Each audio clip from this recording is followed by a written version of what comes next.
In sports, we crave clean endings. One moment that defines everything. One match where the torch passes, the crown changes hands, and the future begins. But Novak Djokovic's reign as the greatest of the current times, if not of all times, didn't end like that. There was no collapse, no farewell, no single night when the empire fell. It faded quietly across 3 seasons, not because he stopped winning, but because the game, the body, and time finally agreed to move on together. Between 2023 and 2025, Djokovic was still great, sometimes brilliant, sometimes even unbeatable. And even now, it isn't to say he won't lift another Grand Slam trophy. But the certainty that once surrounded him, that quiet assumption he would always find a way, that part is gone. He knows it. The tour knows it. The wins, if they come, won't be handed to him anymore. This is the story of those 3 years, the illusion, the last stand, and the transition. A story not of endings, but of evolution, the kind only time can write. The year 2023 didn't begin with questions about Novak Djokovic. If anything, it began with the usual certainty. Another title at the Australian Open after warming up with a victory in Adelaide, and another at Roland Garros to make it his 23rd Grand Slam win, the same patterns that had defined men's tennis for nearly 2 decades. By mid-year, he had already claimed 2 Grand Slam titles and was once again proving to be the sport's immovable center. So, when he walked onto center court for the 2023 Wimbledon final, it felt like another chapter in a familiar story. Carlos Alcaraz, the 20-year-old phenom with 1 major to his name, was meant to be the future, but surely not yet. Djokovic had won 37 of his 47 5-set matches over his career, one of the best deciding set records in tennis history. He'd survived every generation before this. Why should this be any different? And yet, it was. After nearly 5 hours, the scoreboard said it too.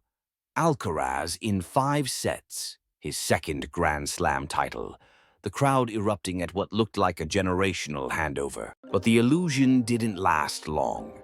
Djokovic answered the very next challenge, sweeping through New York to win the US Open, his 3rd major of the year, finishing once again as world number 1.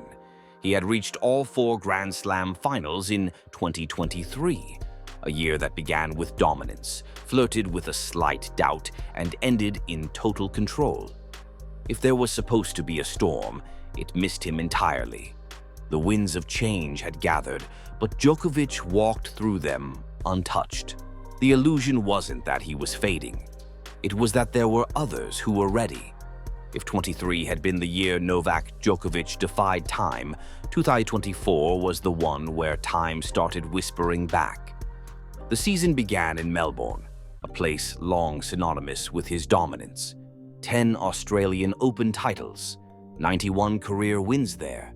And yet, this time it was Jannik Sinner, calm, clinical, and utterly fearless, who stopped him in the semi-finals.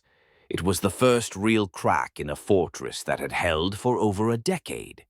At Roland Garros, the cracks widened. Djokovic withdrew before his quarter-final match, his body unable to keep up with his will. For a man whose endurance once felt mythical, it was a quiet, sobering moment. He regrouped for Wimbledon, found his rhythm, and fought his way back to another final. But standing across from him once again was Carlos Alcaraz.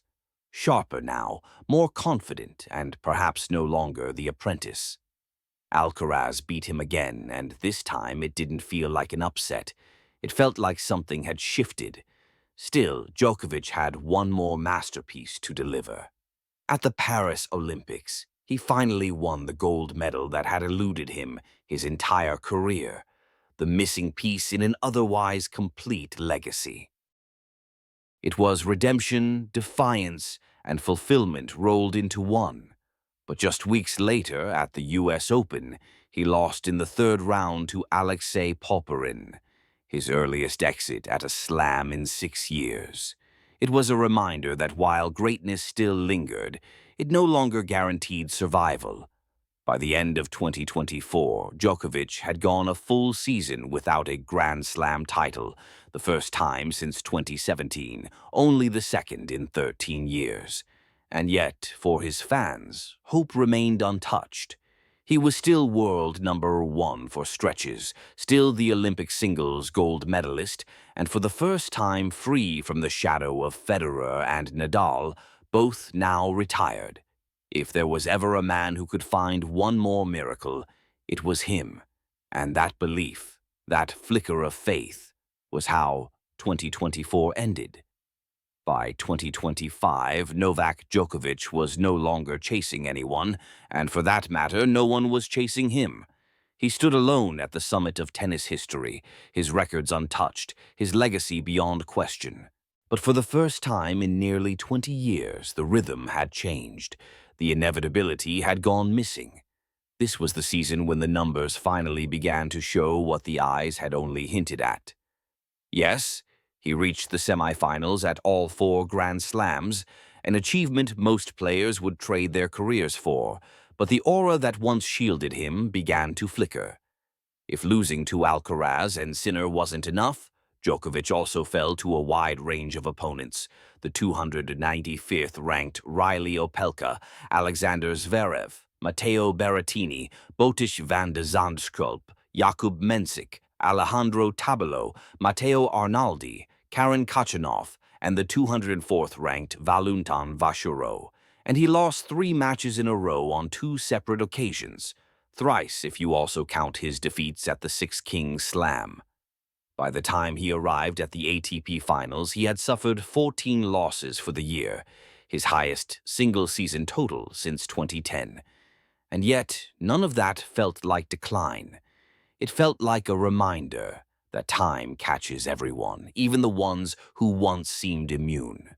That the gap between Novak Djokovic and the rest of the world had finally closed. Not because he'd fallen, but because he'd lifted the level for so long that it was nigh impossible to keep at it, even at an age of 38, and that everyone else eventually rose to meet it. In 2025, Djokovic didn't vanish from tennis's spotlight.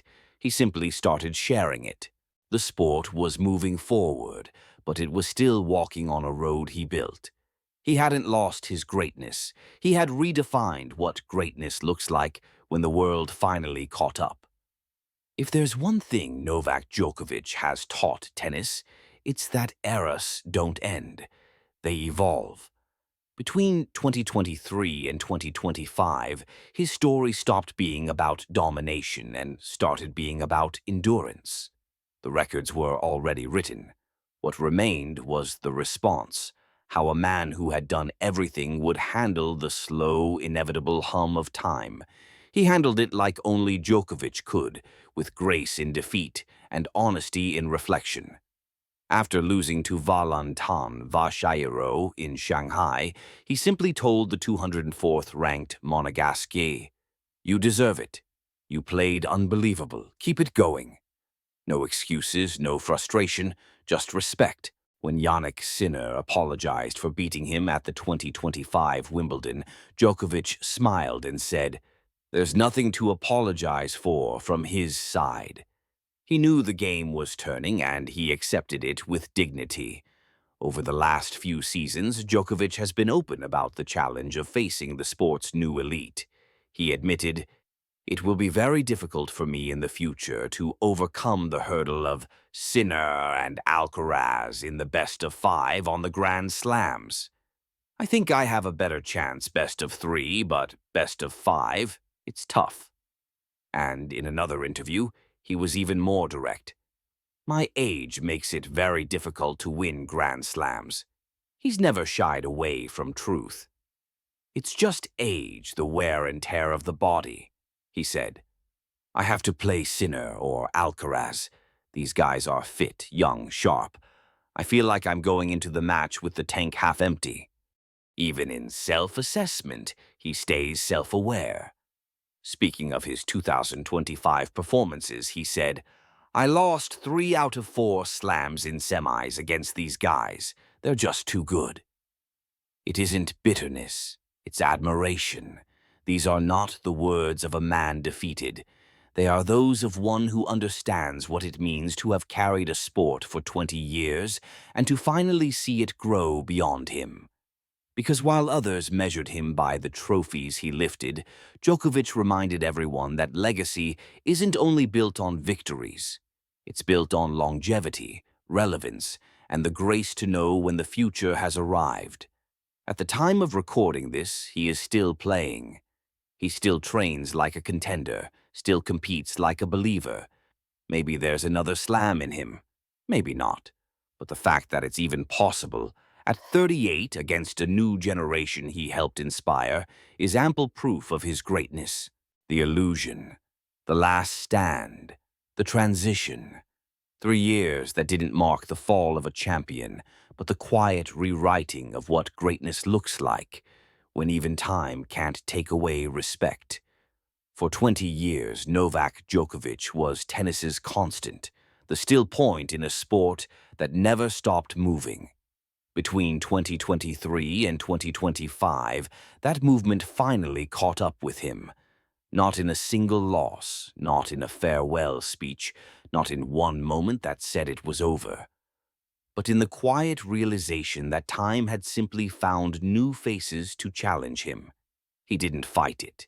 He embraced it.